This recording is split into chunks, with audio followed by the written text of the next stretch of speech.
London Real. I am Brian Rose. My guest today is David Icke, the English writer and public speaker known since the 1990s as a professional conspiracy theorist, calling yourself a full-time investigator into who and what is really controlling the world. You're the author of over 21 books and 10 DVDs and have lectured in over 25 countries, speaking live for up to 10 hours to huge audiences filling stadiums like Wembley Arena. We're here today to talk about the coronavirus pandemic, the worldwide COVID-19 lockdown, and the looming global economic recession. David, welcome back to London Real. Thanks, Brian. Great to have you here. A lot of people out there with a lot of questions. There's a lot of confusion. This is a crazy time. I wanted to start off and just say a few things as far as where we are. Okay. It's March 18th, 2020 right now. I want to throw some of my views out there, and then I want to hear your views, Okay. and I want to have a good discussion about this, Right. and also talk about the numbers we know so far. So first of all, just as far as my beliefs, I personally don't believe the coronavirus was created by a third party. I do think it occurred naturally. I do believe in the science, and I do believe in vaccines. I'm sure we're going to talk about this. I do plan on getting my flu vaccine and any future coronaviruses vaccines, although you might talk me out of it, we'll see. I am now obeying the orders of the government. I'm complying with their request for information and behavior. We're going to see what happens with that. That being said, I do believe at this point that the virus can no longer be controlled in the Western world. And as a healthy 40-something-year-old male, I'm prepared to get it right now, and I don't believe it's going to kill me. We just shook hands. Over the long term, I do think 70 to 80% of the population is going to get it and hopefully become immune to it. But also I understand due to the safety of the elderly, I know we're going to talk about that, and those with lower immune systems and respiratory problems, I understand and I agree with this policy of social distancing in order to flatten the curve and not to overwhelm our medical system. Finally, I just want to say I think we now live in a post-coronavirus world where the virus is going to be along for a long period of time and it's going to change our behavior.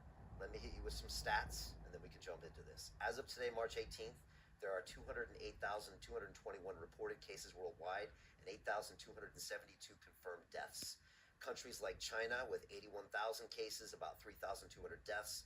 Italy, 31,000 cases, 2,500 deaths. Iran, 16,000 cases, 988 deaths. As we go down to Spain, 13,000 cases, 533 deaths, and then down into the USA with 6,500 cases and 116 reported deaths. And here in the UK, 1,950 cases and 71 deaths. Stock markets in America are down well over 25% since their highs.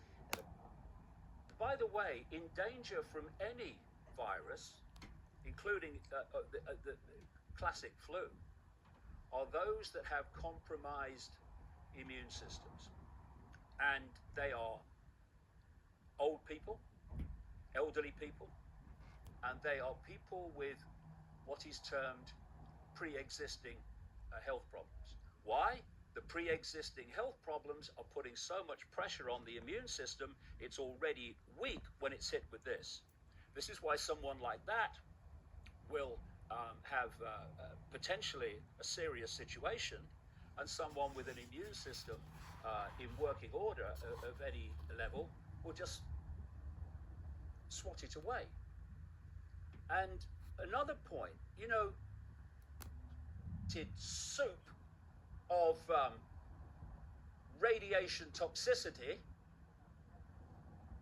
and this system has allowed that to happen, has allowed corporations to do that, and now, having done all that, that's devastated the lives and the immune systems of old people, we are being asked to believe that the system cares about the health of the elderly.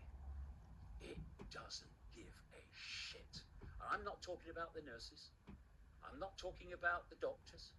I'm talking about that at the core which is driving this.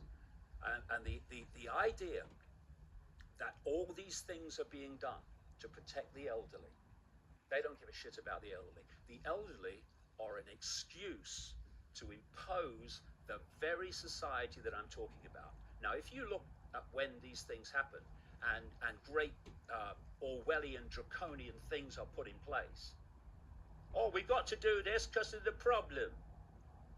Well, the problem eventually passes. This virus will eventually flatten out.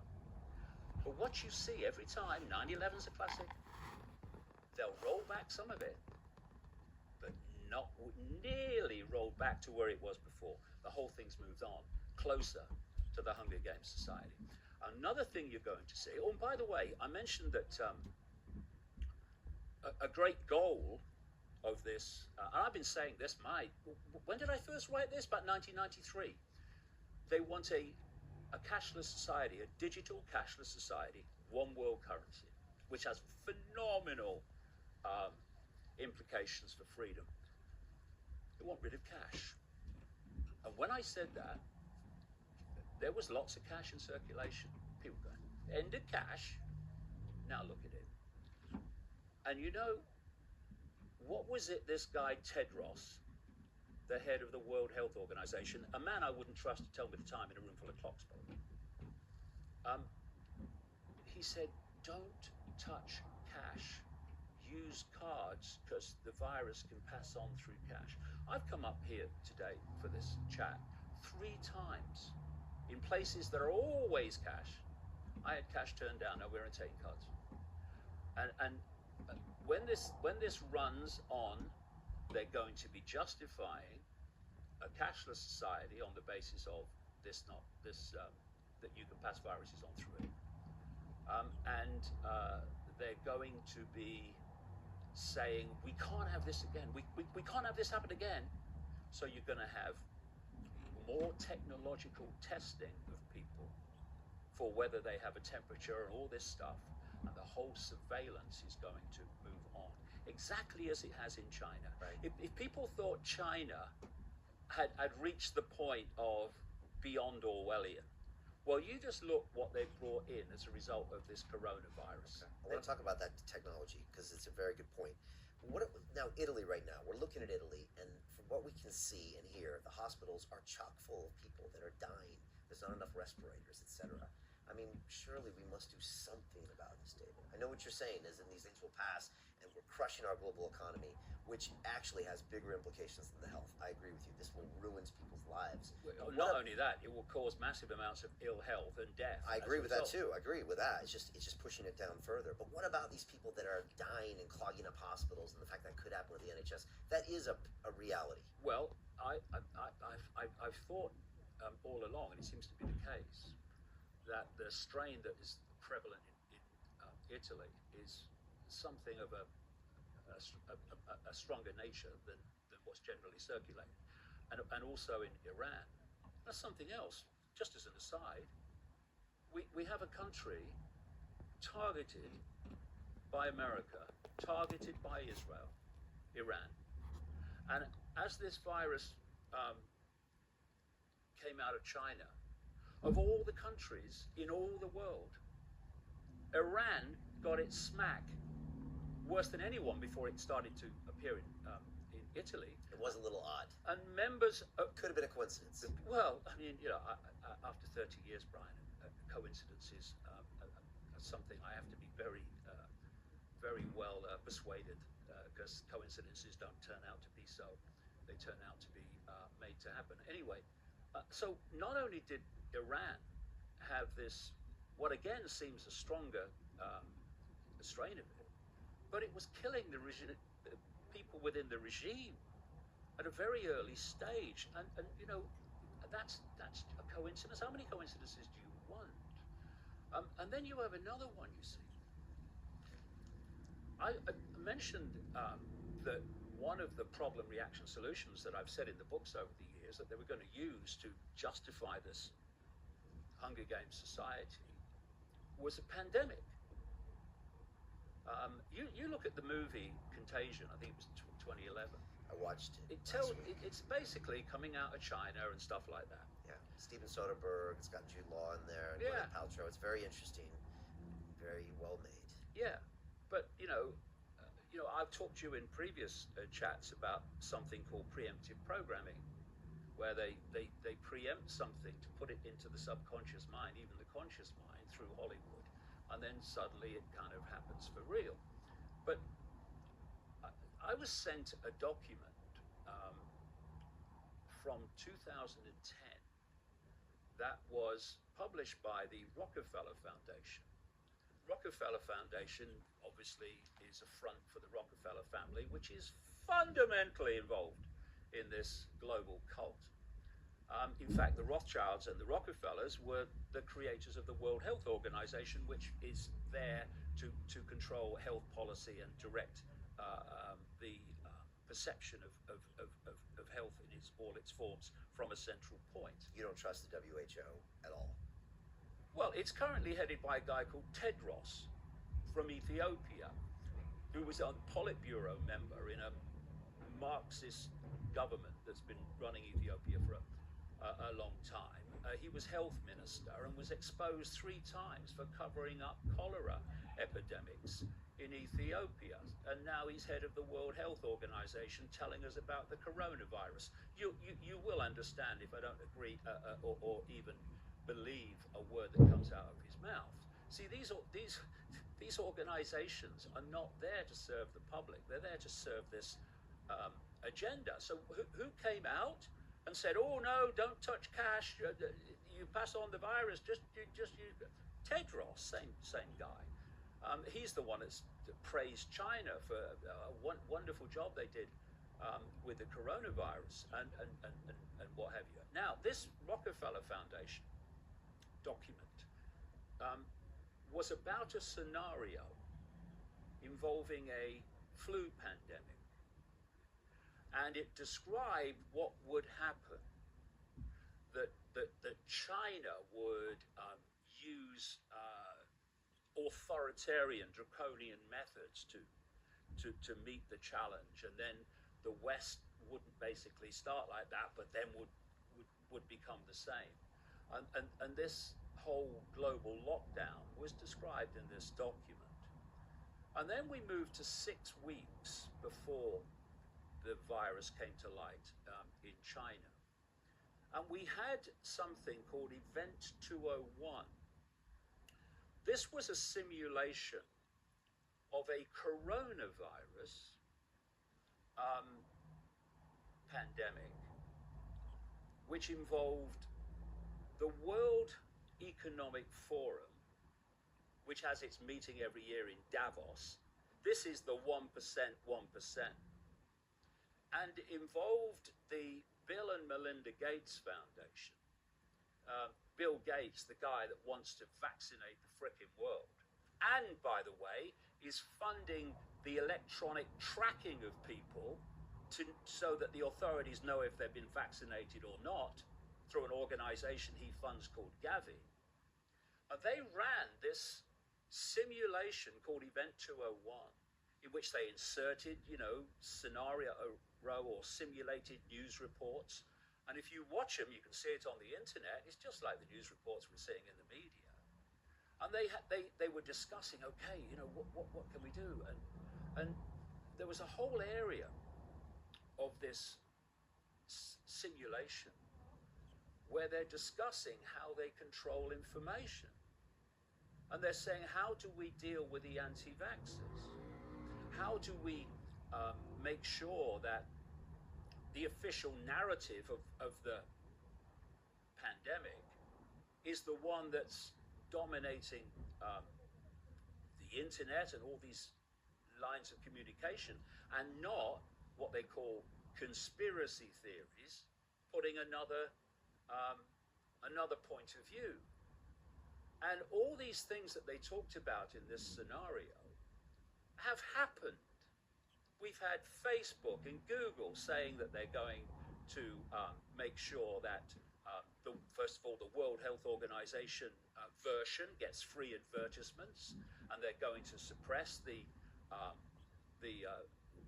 other opinion, what they call conspiracies and what have you, and disinformation and fake news. Who decides if it is? They do. We've had YouTube this week say that because they don't have the same number of staff, they're going to now have videos taken down purely by AI algorithms. And because of that, they say a lot more videos are going to be taken down, even those that don't break what they call community guidelines. So all these things that were decided in this Gates World Economic Forum 1% simulation 6 weeks before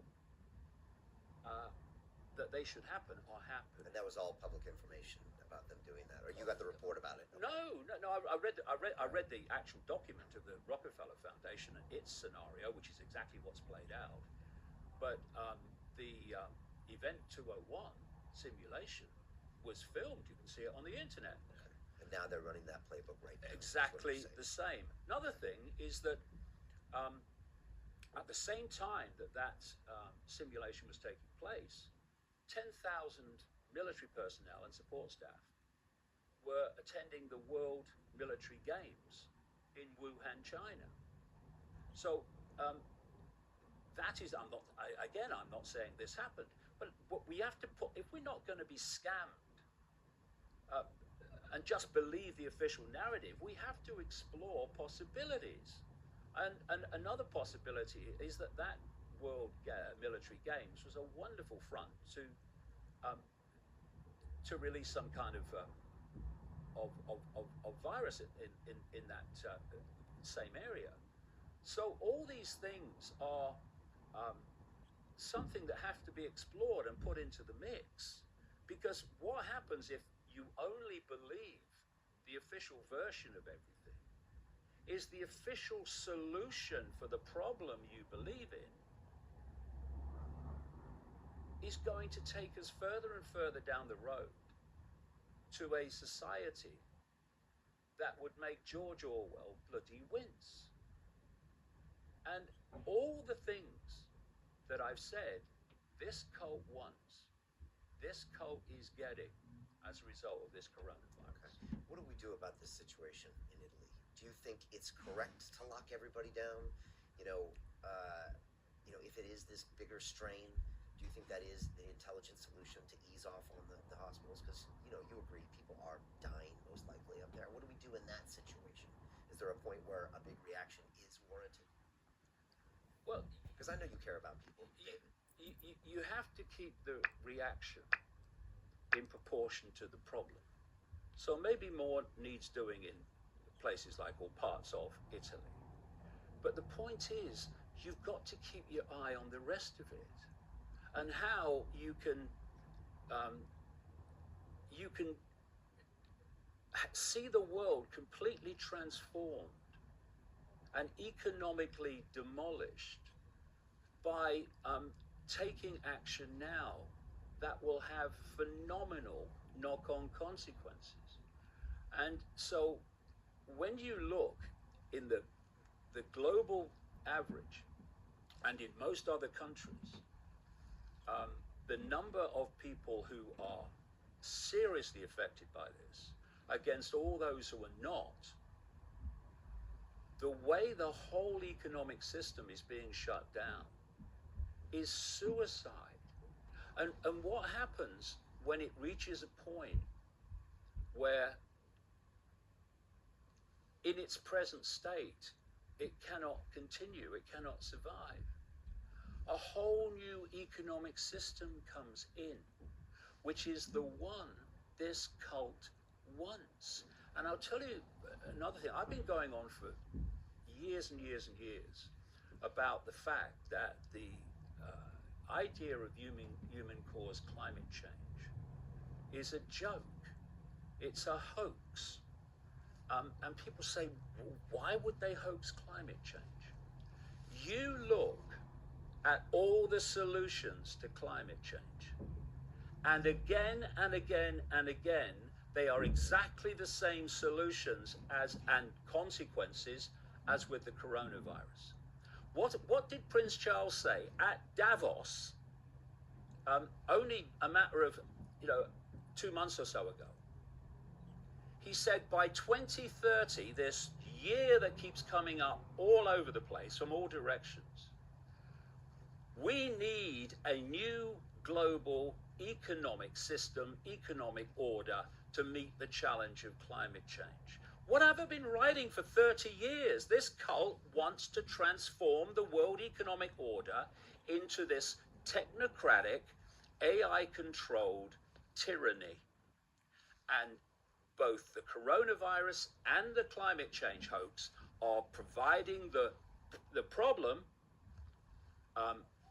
I would say, in many ways, the illusion of the problem, not least with human-caused climate change, to offer the solution of exactly what they want, which is a transformed, centrally controlled, AI-controlled world economic system, which will not have mom-and-pop businesses anymore.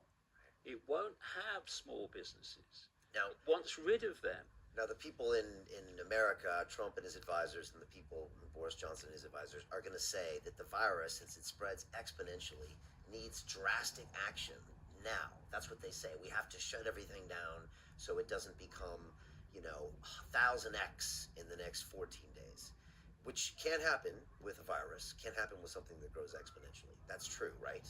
You just don't believe that's the case here. What I keep coming back to is the effect on the health of the overwhelming vast majority, which have immune systems that just basically slap it aside. And it's this small group of elderly people who, for reasons I've described, have weakened immune systems, and those who have other health conditions and therefore weakened immune systems, they're the ones in danger.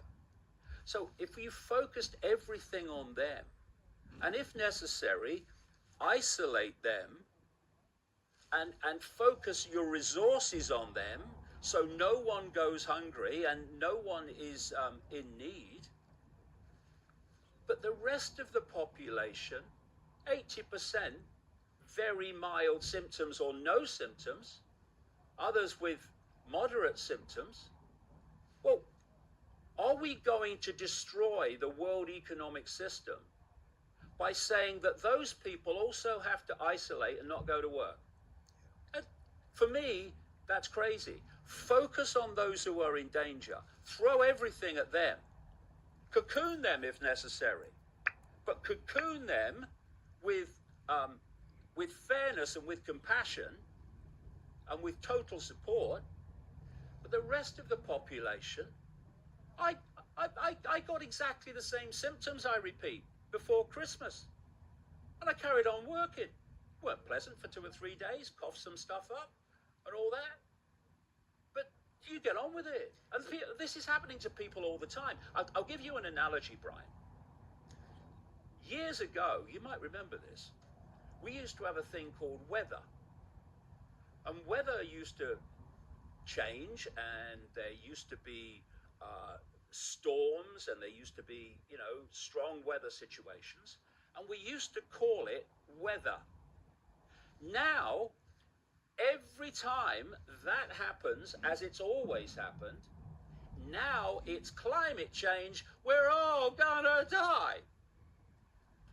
And what we have now is the coronavirus version of that. Everything is coronavirus. We don't even know if so many people who've been logged as having had it actually have it. When you're testing, like I said earlier, on symptoms, well, these symptoms are true of many different things. Who says this person's got it or this person hasn't got it? We don't know. The point is, they're not dying from it. They're not even, most of them, being affected more than very mild symptoms. So why are we locking them away and bringing down the world economic system and destroying people's businesses, livelihoods, ability to pay the rent? Why are we doing that and not just focusing totally on those who could have a serious problem because of their immune system deficiencies? I don't know. And they're telling us... I'll tell you why. Because if they carried on and allowed that to happen, the world economic system would not be demolished. And the idea is to demolish it so you can replace it. Problem, reaction, solution. That's why. Right.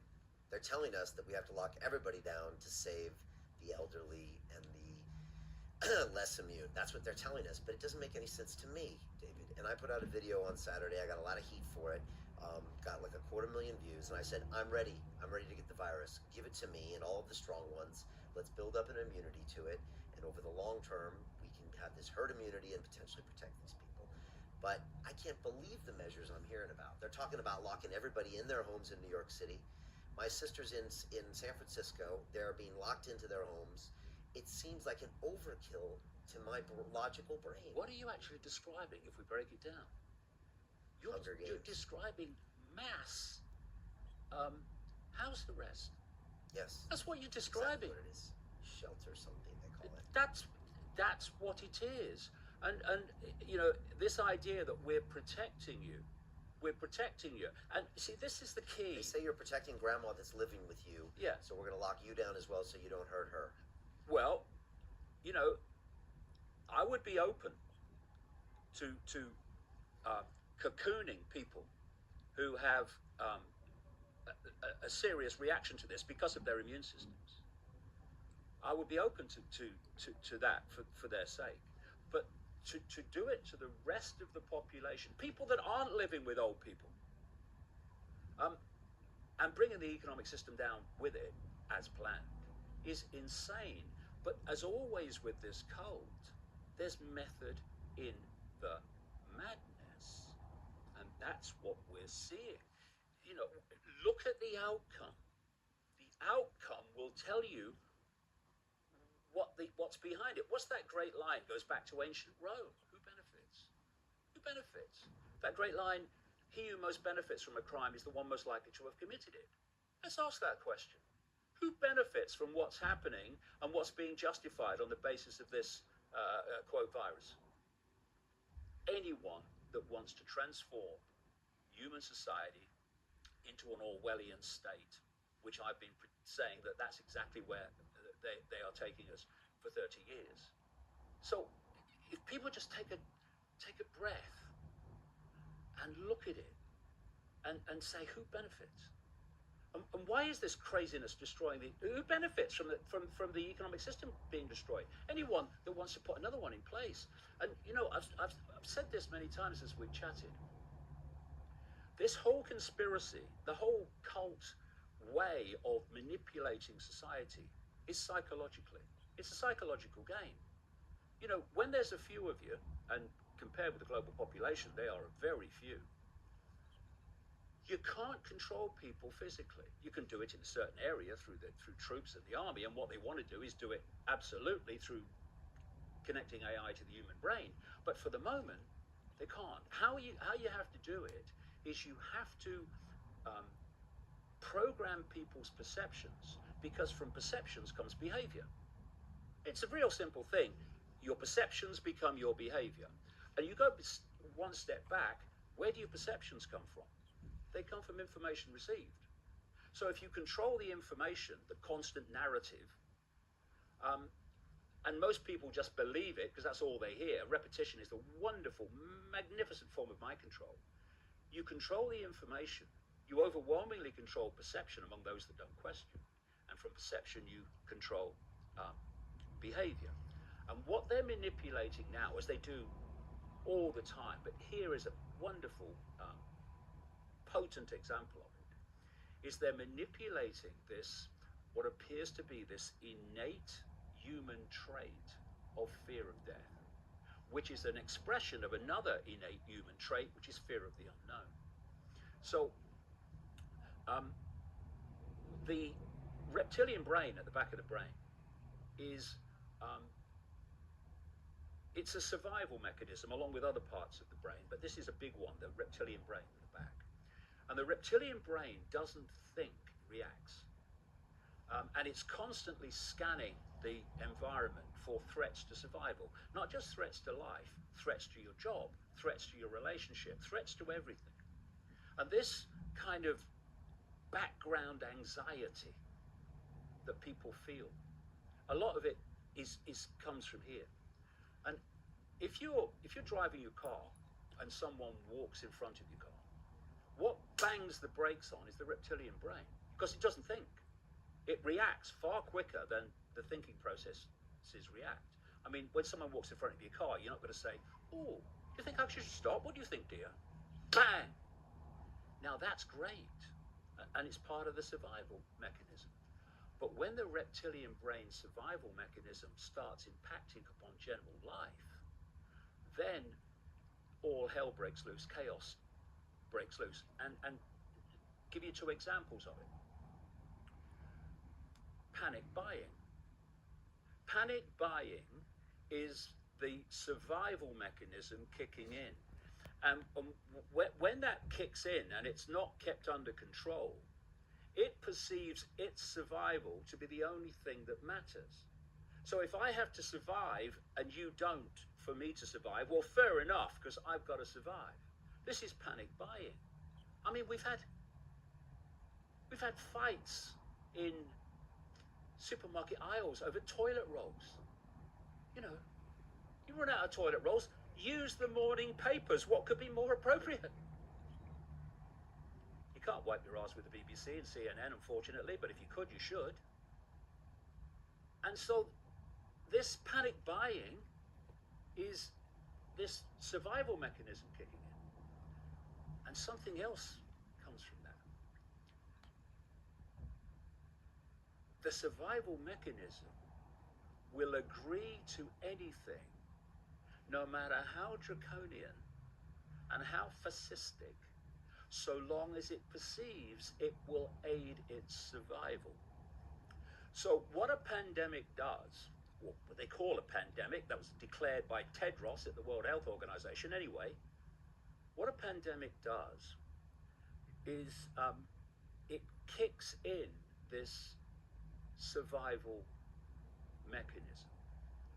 And it means that not only will you accept authority imposing tyranny, you will demand that authority imposes tyranny. And something else. Tell you what one of the punchlines of this virus is. It's the bloody vaccine. You know, very early on after this virus started, I read a report about an Israeli government minister saying we're far ahead of anyone else in developing a vaccine. Oh, really? I thought this is interesting. And it turns out that from 2016, this scientific organization in Israel, which is all connected to the government like they all are, had been using coronavirus to test its technology. And so because of that, it's further along the road, it says, to developing a vaccine. And one of the scientists said, it was pure luck that we chose that. Well, some may believe that. And some of us may say, well, I think I'll hold on that one, thanks. And then when you've got all these other areas of the world where they're developing a vaccine, we have already had Denmark announce that any vaccine for coronavirus will be mandatory. Now, if you can give me a better definition of fascism than the state telling you what will go into your body, then I'd like to bloody hear it. They don't even know what the vaccine is, but it's mandatory. Now, this is going to expand. It's just a coincidence, Brian, that in the period up to this, more and more pressure for mandatory vaccinations of other kinds have been appearing in America. We've got this health secretary in Britain saying he's minded to consider it. What do you mean you're minded to consider it? You'll be in another ministry shortly. You were in another one not long ago. It's your civil service permanent government that's actually pressing for it. You're just the front man.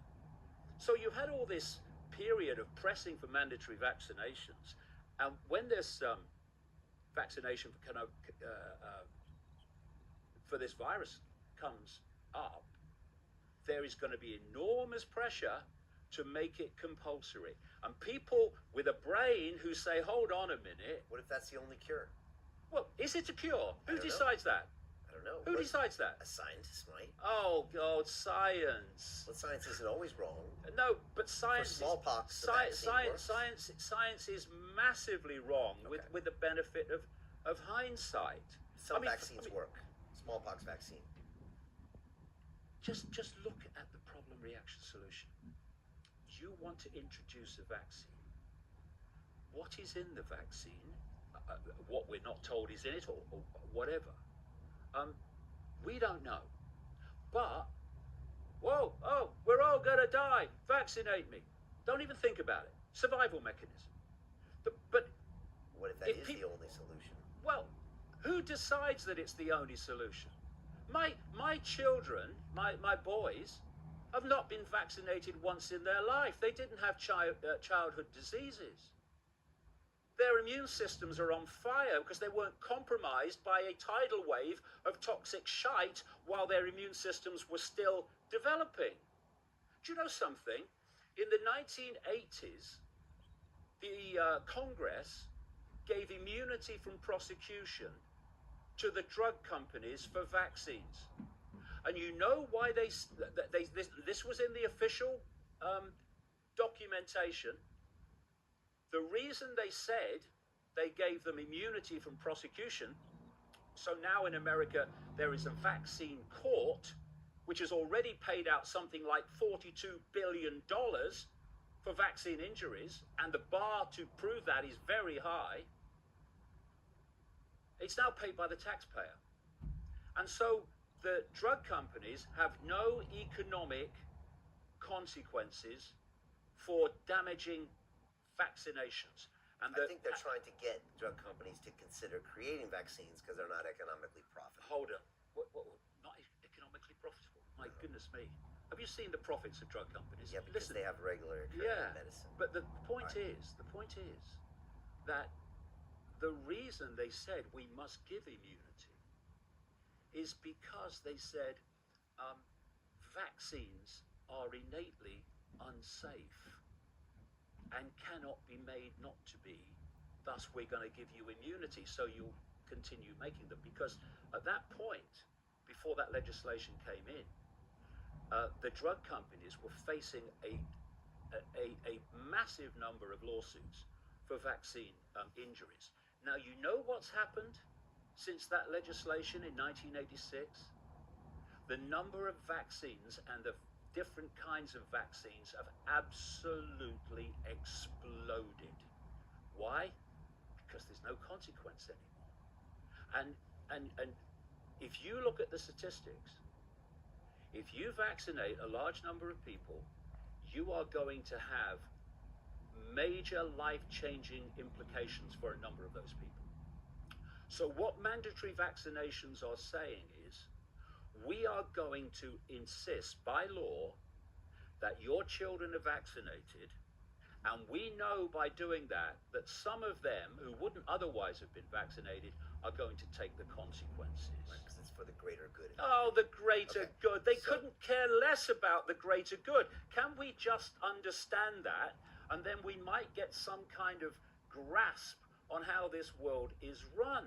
They don't care about us. They use the excuse of caring about us to justify what they want to do. It's as simple as that. Now they're using the elderly to shut down the economic system as an excuse, involving people who economically will be absolutely destroyed already, never mind as it goes on. Okay. Let me ask you about a few other things. I want to get to the technology in China because it's a very interesting point. Okay. Trump. I look at Trump and I look at a guy. It doesn't make sense how he's behaving because it's in his interest to see the economy do well, to see the stock market go up, because that's how he's going to get reelected. And yet I see him right now locking down an entire country, which is sure to drop the markets, kill business, and potentially kill his reelection. So why would he buy into something like this? Well, we come back to something I've been chatting with you about all these times. He's a frontman.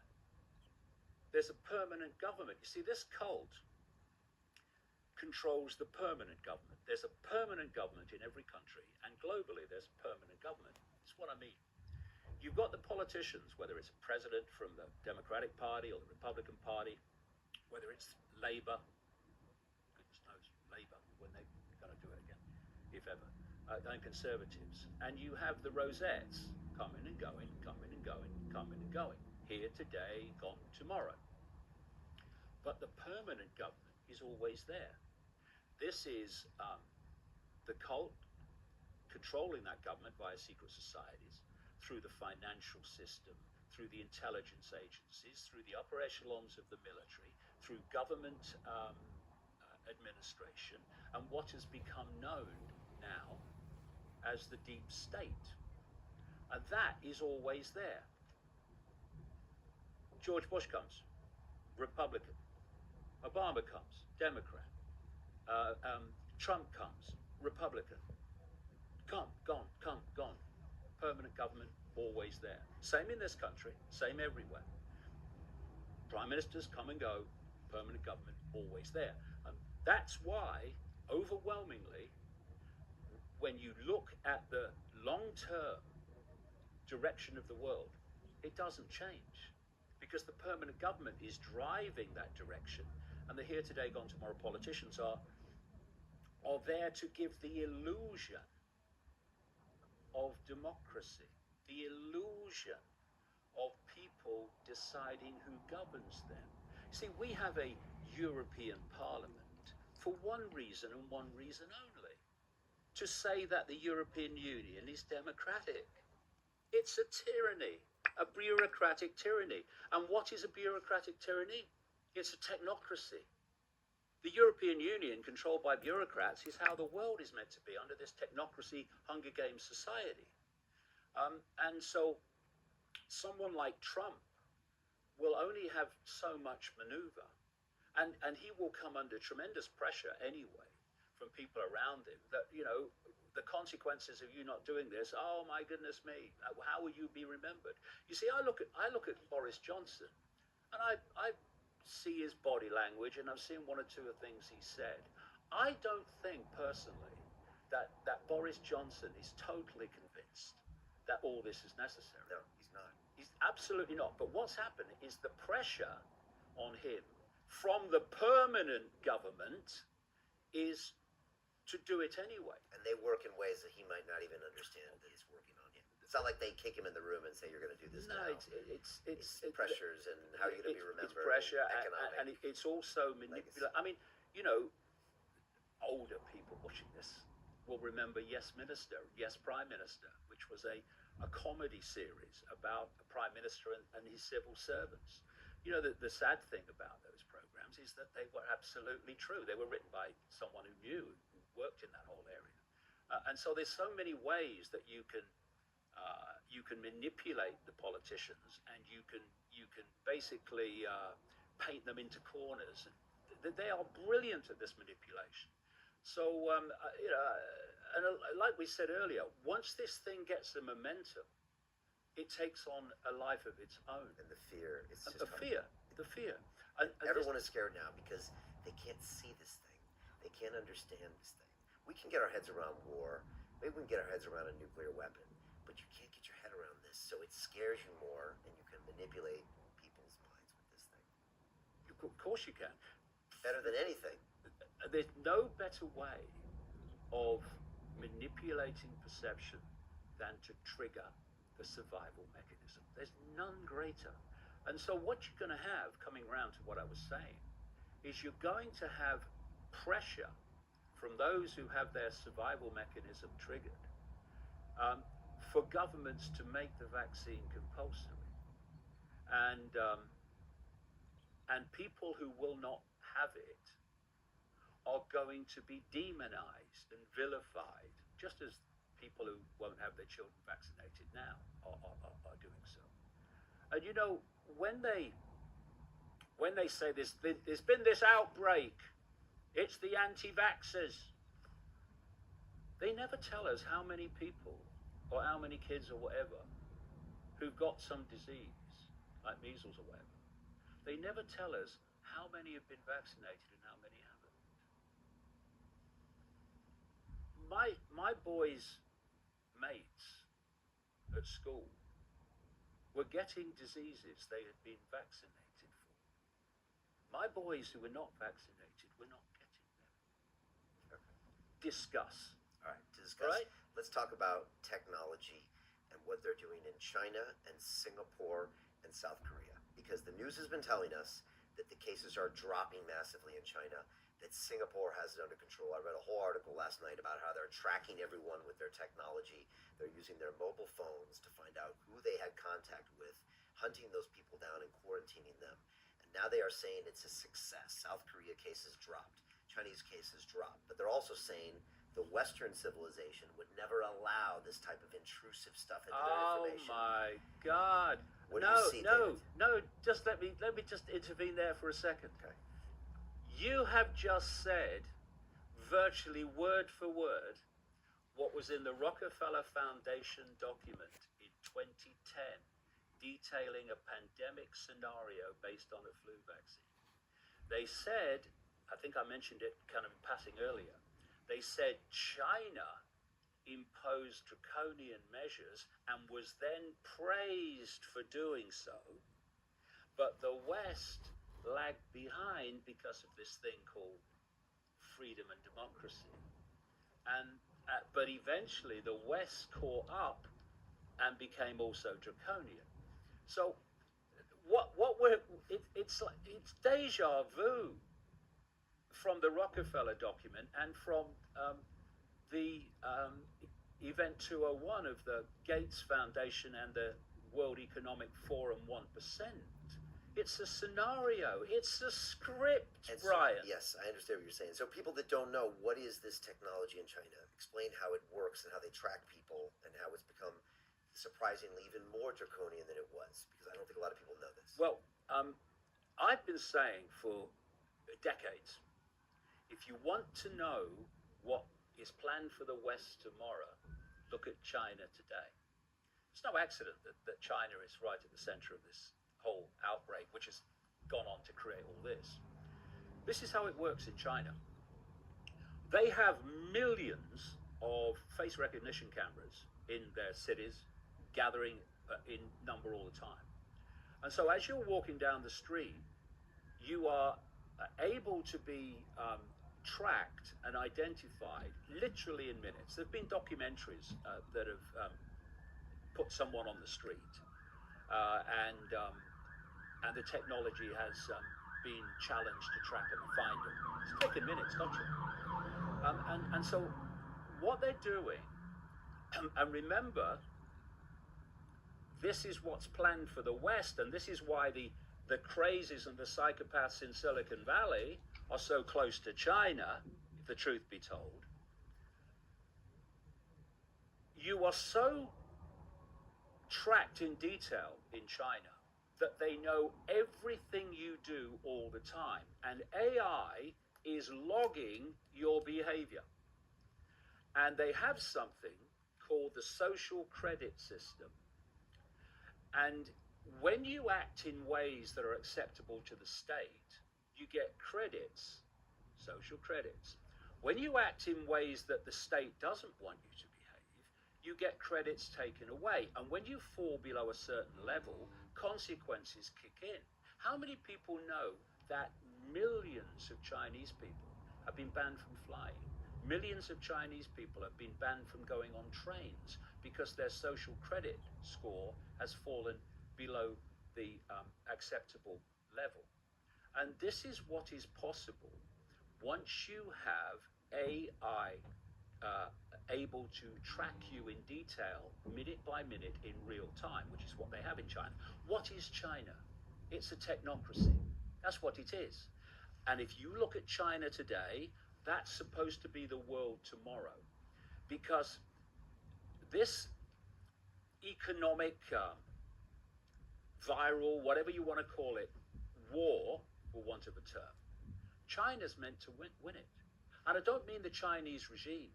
And I certainly don't mean the Chinese people. I mean the Chinese model. The Chinese structure of society and its authoritarian imposition and AI technocracy, minute by minute, real-time tracking of the population, that is exactly what I've been describing is planned for the world for 30 years. And, they laughed at me. They laughed at me in almost historic amounts and numbers. Well, I wonder how many who laughed then are still laughing now. Because, people can say that Ike's mad, that's that, yeah. But what they can't deny is what I've been writing for 30 years is happening all around them now. And there's a simple equation. The more you grasp power at the center, the more you centralize power. And what is more example of centralized power than what's happening now? Once you centralize power, you have more power to centralize even quicker. And so the speed of centralization of power gets faster and faster, which is exactly what's happened year on year on year on year on, decade after decade. And the idea is that we have a world government, a world army, this military police state imposing the will of the world government, a world currency, a world central bank dictating all finance, and a human population connected to AI, so AI becomes the human mind. And this world government is not meant to be elected. They are appointees. Think the European Commission. That's the basic blueprint of it, because technocracies do not do democracy. Now, what is being targeted all over the world? Democracy. These cult organizations have been, just by coincidence, nothing to worry about, have been doing massive polls around the world involving tens of thousands of people, asking them if you still believe democracy is the best way to run a society.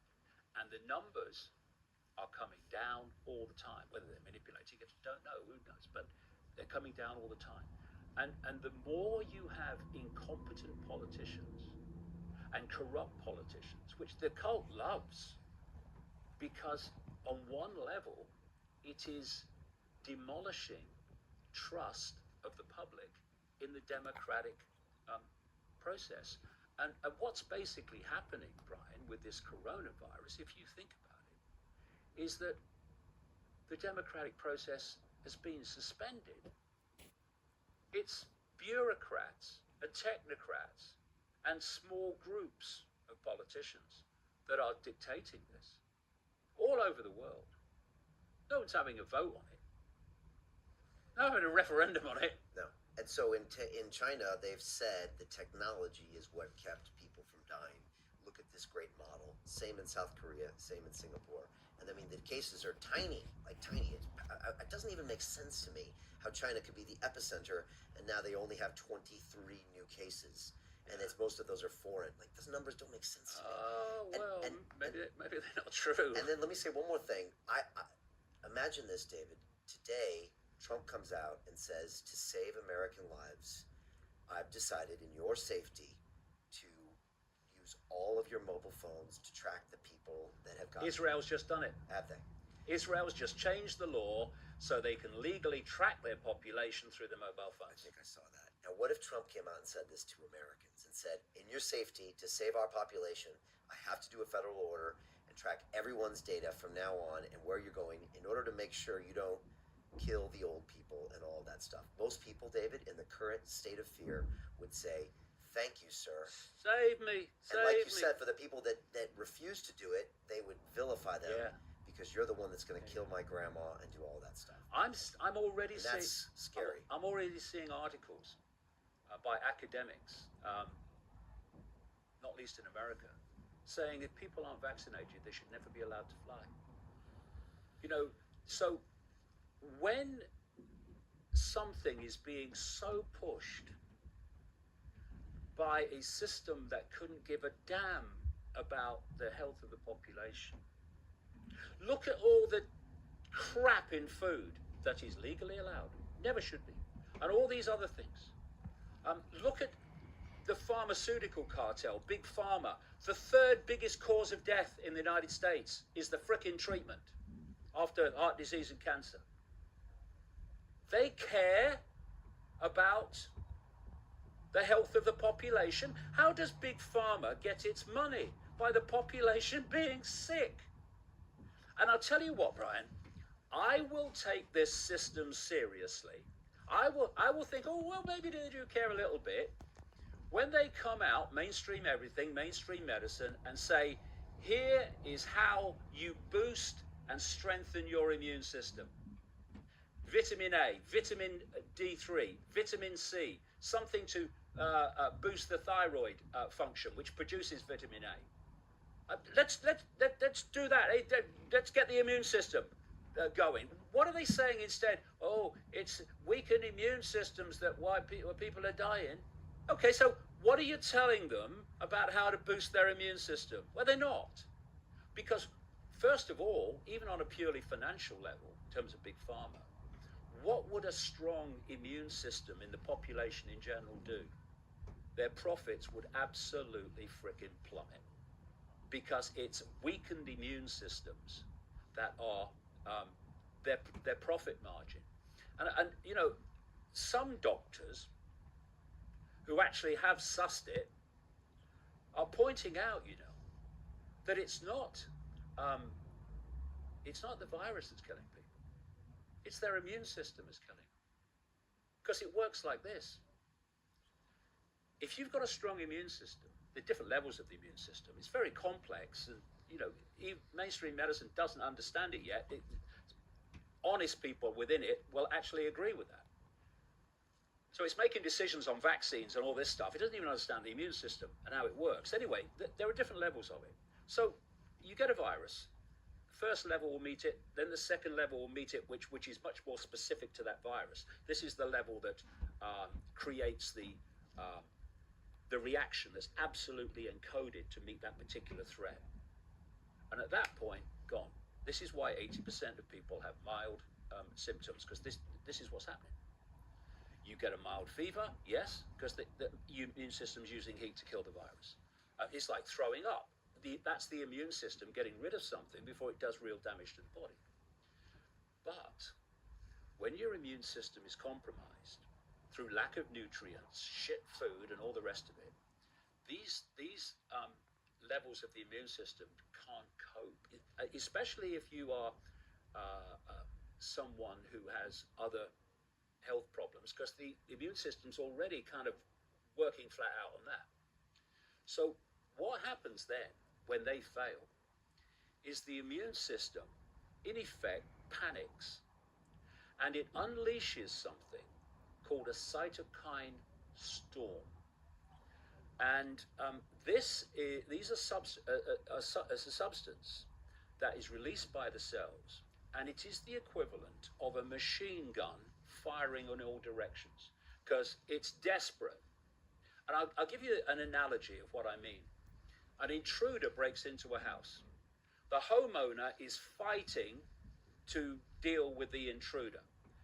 The intruder's winning, the homeowner's losing, and it's getting desperate. He's getting desperate. So he grabs a gun, and he's so panicked, he's shooting in every direction and shoots at himself. So what this cytokine storm does is unleash this tidal wave of reaction, and it is so powerful and so unfocused that it attacks its own body and kills the body. And you know something? With a coronavirus, when there's a cytokine storm, you know what it attacks? The lungs. And it causes inflammation and gunge in the lungs as a result of that attack. And what are people dying of coronavirus? The elderly and with other health problems. They're dying of respiratory problems. And pneumonia. Yeah, and pneumonia. That's another thing. If you read the consequences of a cytokine storm on a coronavirus, it leads to attacks on the lungs, which leads to pneumonia. So as these doctors who are, prepared to tell the truth are pointing out, it's weakened immune systems that are causing people to die. So why isn't the system blasting out in all directions everything you need to do to boost your immune system. Because they care about old people, you see. What do we do, David? What do we do right now? What does the average citizen do who's watching this right now or who thinks something's funny is going on? I mean, look, I'm walking around London right now and there's nobody here. No. I had an entire tube train to myself on the way in. I've been coming to work. I've been going to the gym. I've been shaking hands. I don't see why troops need to be in this city because no one's going out. No one's gathering in groups. Everyone's staying at home. What are troops going to do? Are they going to make it 1% less social distance? It doesn't make sense they're doing this here or in New York City or anywhere else. What is it doing? Setting a precedent. It's setting a precedent. Set a Getting precedent. me used to having military around Yeah. and getting me more scared and trusting the process Psychological. more. Psychological. Doesn't make sense. And I agree that I don't know everything, but there's been some things here, David, and I put out some videos about them, and I'm not the dumbest guy in the room. I'm not the smartest guy in the room, but some things don't make sense to me. No, and the reason they don't make sense is it's all a scam to create an outcome. I came over here from Waterloo Station today in a cab, and that guy was telling me he had sat in the line today for 4 hours before I turned up, outside a major British London railway station. And how are people going to survive?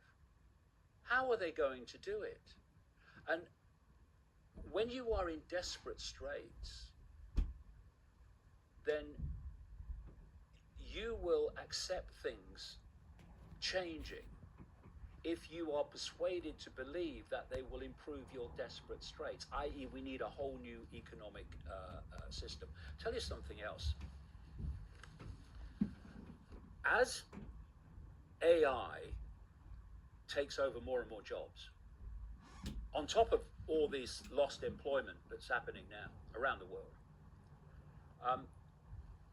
the question is raised, so how are people going to live? And what's being suggested is a guaranteed income, which, I mean, I believe since I was a kid that in any civilized society, there should be a level below which people should not fall. There should be a level. I think it's higher than it. And yeah, I absolutely think it's higher than it is. So, I on that basis would say, well, yeah, a guaranteed income, not a guaranteed outcome, because that's just a race to the bottom and everything will fall apart without incentive. Not a guaranteed outcome, but a guaranteed income, so you can't fall below a certain level. But that's not what this is about. It's about taking away all the job opportunities through AI and things that are happening now. Saying, oh, well, we're now going to give you a guaranteed income. Oh, well, yeah, it's going to be very small, and it's going to be so small that you will be permanently in the bottom levels of the Hunger Games society. Oh, and by the way, this is the key. Oh, by the way, thinking of the social credit system in China, you only get the income if you live your life as we say you should live your life. That's the key. So what you now get in, and again, you know, every box is ticked. You're now saying, well, we're going to give some money out to people because of these desperate straits they're in. And you're starting to set the precedent to get it's all psychological, step by step, totalitarian tiptoe. You're starting this perception of moving towards this guaranteed income, which will be guaranteed control. They announced yesterday, British government, £330 billion. A chunk of that is these loans to these small businesses, very small, even like £3,000 or here and there. They're going to do the same in the States, I'm sure. Yeah. Again, and it seemed weird to me. I get the government loaning me this money or giving me this money.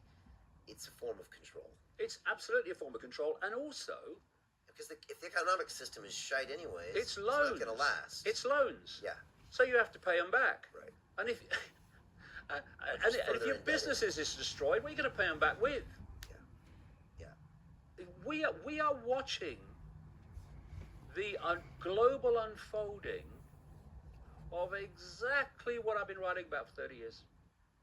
You know, and I look around and it's like, you know, pinch myself. Oh, ouch! It's true. This is what's happening now, and some of it might be rolled back, like I said earlier, but it won't be rolled back to anything like where it started out before this came along. 30 days ago, you put out some videos. Did you think it was going to be like this a month ago? Because you were talking with I think Jamie or Gareth. Gareth, yeah. And you were saying, look, I don't know if this is going to be a big pandemic or it might just go away. You said, I hope it goes away. And you're like, we're going to see what's going to happen. And you even said, this is February 28th. You said, we're going to do another one in a month from now and talk about what happens. Yeah. And that was 20 days ago, not that long ago. And now look what's happened. We're talking about locking down cities with military. Yeah. And, you know, I've seen in parts of the alternative media people talking about the fact that this is a genocidal pandemic to wipe out vast numbers of humanity.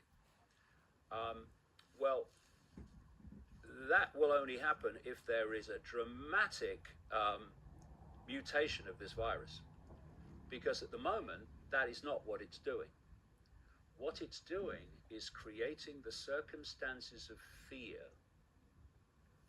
to justify the solution, which is exactly the solution I've been describing for 30 years. And if people think that is a coincidence, then they need reach that point, then things will change.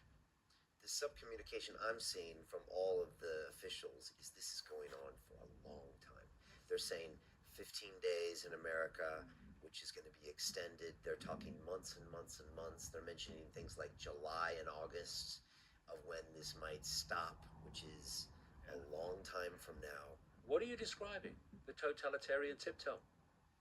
Oh, it'll be, we're stopping everything till April the 3rd. Oh, blimey, April the 3rd? Bloody hell, how am I going to earn a living? Oh, no, it's now May. What? My living's over. Oh, no, now it's June. This is the totalitarian tiptoe. And like I say, when they reach the point that they think, well, we've got to a point now where we're going to be able to get everything we want out of this, then you'll see it flatline. I don't think we can understate the economic implications of what's going on right now. And I think a lot of people say, especially if they don't have a ton of money, with a positive note, what's something they can focus on? Are we going to get through this? Well, I've just finished a book, which is going to make a symbiotic frequency connection with like frequencies. The end, when you get down to the core, we are what we perceive. Change microphones. And so many people, not all by any means, but so many people, and gathering in number, who don't get to the microphones. You see the activists and the climate cult activists and the coronavirus activists and the frickin' transgender activists and all that, and the politically correct activists, and then you talk to the public, and you see a completely different perception to that. But because they dominate the microphones, as of course they do because that's the agenda, people can get the impression that that's what the population thinks. It doesn't. My father used to say, the silent majority is silent because it's got nothing to say. It's time for the silent majority to speak. And when we do, things will change, but not until. And that's something you said in the last episode or the episode before. You said for people should always feel free to say how they feel. That's the most important thing. You shouldn't feel like you can't say how you feel. You should say how you feel. It simply comes to self-respect. I ask people, what are you doing allowing someone else to tell you what to think, to tell you what you can say, to tell you what you can believe? What are you doing? Where's your self-respect?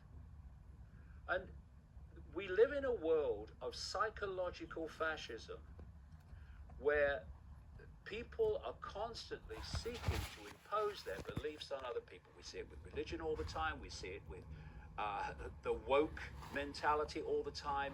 I believe this, so you must believe that. And if people acquiesce to that, then tyranny rules. And if we don't, if we say, you can call me what you like, and people do, I don't care. Call me this, call me that, call me the other. Oh, thanks for sharing that with me. Have a nice day. But you say it anyway. And if enough people say it and refuse to bow to this psychological tyranny, imposing on our lives what we can be, what we can say, what we can think, the number of people being imposed upon is vast compared with the number of people doing the imposing. I think I see a way out of this. You know, stiffen the backbone, grow a pair, say what you believe, have self-respect in your own uniqueness, and don't let anyone take it away. And if we live in a world of multiple uniqueness, where everyone is celebrating their own uniqueness, their own unique, all part of the same consciousness, yes, but their own unique point of attention, then that true diversity means tyranny can't reign. What does every tyranny want to do? Centralize everything, including perception. The more we celebrate our uniqueness, the more we are withdrawing from the ability of the few at the center to dictate to everybody. You will think this. I won't. You will say that. You won't say that. I will. What they're going to do? Why do people acquiesce and self-censor? Fear. Right. Get rid of fear, the world changes. Because the world is controlled by fear. Delete fear, delete control. David, it's always a pleasure having you on. Real pleasure. I'm going to shake your hand. Yeah, let's shake Don't your you hand. give me anything nasty. I won't. And let me just say, clearly I don't agree with you on everything.